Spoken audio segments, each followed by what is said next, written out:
چھوڑ کر ان کے حسن سلوک کر کے. اور یہ جو لونڈیاں بھی ہوتی تھی نا جن کے ساتھ انسان ہم بستری کر سکتا تھا، یہ وہ ہوتی تھی جو کمپلیٹلی اسے آدمی کی ملکیت میں ہوتی، ملکیت کے غلام. پارٹنرشپ میں بھی غلام لیے جاتے تھے کہ بھائی اچھا تگڑا نوجوان ہے، دونوں مل کے لے لیتے چلو اپنے کام کے لیے. تو یہ پارٹنرشپ ہے، اس کو انسان دونوں مل کے. لیکن ایسی لونڈی جو ملکیت کی اس کی خود کی ہو، اس سے وہ جو ہے ہم بستری کر سکتا. لیکن بہت سخت رولز ہے، یاد رکھیے. کیا رولز ہے، کیا حکمت ہے اس کے پیچھے بھی، آئیے سناتا ہوں. اگر غلام ایک معاشرے میں لائے جائے، غلام عورتوں کو لایا جائے، ان کی جنسی تسکین پوری نہ ہو، تو مجھے بتائیے وہ اور اس معاشرے میں برائیاں پھیلیں گی نہیں پھیلیں گی؟ ایک معاشرے میں 100 غلام عورتیں ہیں، اب ان کی خواہشات کون پوری کریں گا بتائیے؟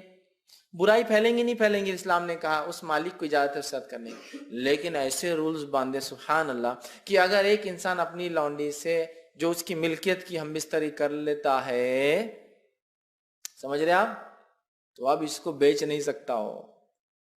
شادی نہیں ہوں گی اس سے، لیکن آپ بیچ نہیں سکتا اس کو. اور اس کے بچوں کو پورا حق ہے، وہ آپ کے بچے مانے جائیں گے، غلام کے بچے نہیں رہیں گے. گویا اس لونڈی سے ہم بستری کیا، غلامی ختم، وہ آزاد ہو جاتی ایک طرح سے. چونکہ اب اس کی دوسری کسی سے شادی ہوں گی، اب اس کے بچے آپ کے بچے ہو گئے، گویا غلامی ختم ہو گئی. ختم ہوگی نا غلامی، اب کہاں غلام بچی ہو.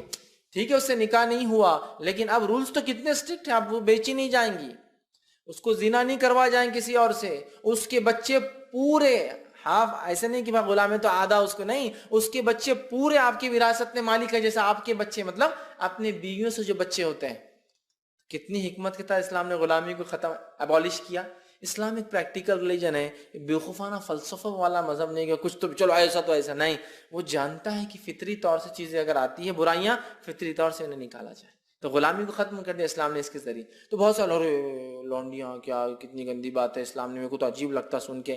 عجیب عجیب نہیں ہے، یہ بہت پریکٹیکل سلوشن ہے. اس سماج میں جہاں عورتیں ہیں لونڈیوں کی طرح استعمال ہوتی ہے، اگر ان کو ان کی خواہشات پوری نہ کی جائے تو یہ راستہ نکالیں گی ضرور. سمجھ رہے آپ، راستہ نکلتا ہی ہے. تو کہا پریکٹیکل یہ ہے، انہیں جو مالک کا استعمال کرے، ان سے ہونے والے بچے پھر اس کے بچے ہو جائیں گے وراثت کے حصے دار. خود بخود وہ عورت آزاد ہو گئی، غلامی ختم ہوئی، ایک خاندان غلام کا ختم ہو گیا اور وہ آزاد ہو گئے. سمجھ رہے آپ. تو کہا سوا اپنے بیویوں کے اور لونڈیوں کے اس معاملے میں ان پہ کوئی ملامت نہیں ہے. آگے فرمایا